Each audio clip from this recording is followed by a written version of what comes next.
Eureka! Nous allons voir ensemble comment remplacer le groupe de sécurité d'un chauffe-eau. Voici les différentes étapes à suivre.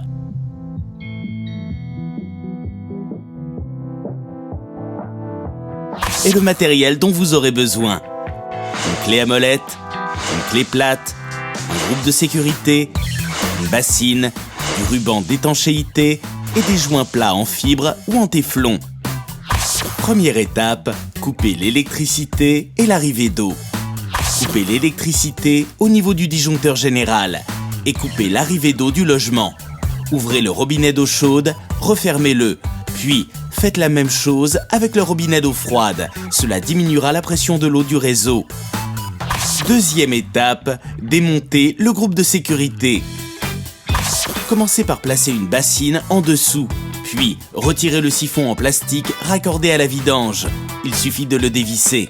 Si la vidange est reliée à un tuyau de cuivre, utilisez la clé.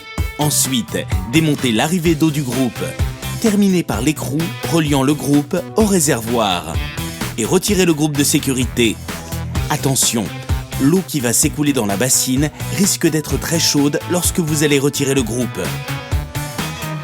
Troisième étape, remontez le groupe de sécurité. Posez du ruban d'étanchéité.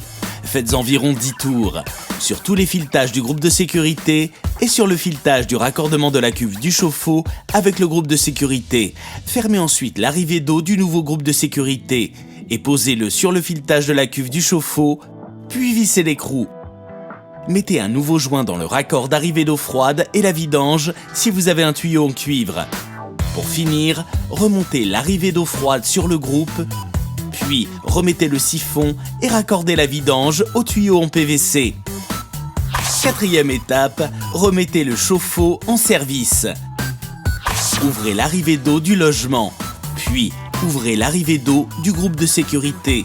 Ensuite, ouvrez doucement un robinet d'eau chaude. Il va y avoir de l'air dans la canalisation, donc quelques à-coups. Lorsque l'eau coule normalement, votre installation est prête à fonctionner dans de bonnes conditions. Fermez alors le robinet d'eau chaude et remettez le courant sur le disjoncteur général de l'habitation. Et voilà, maintenant, c'est à vous de jouer.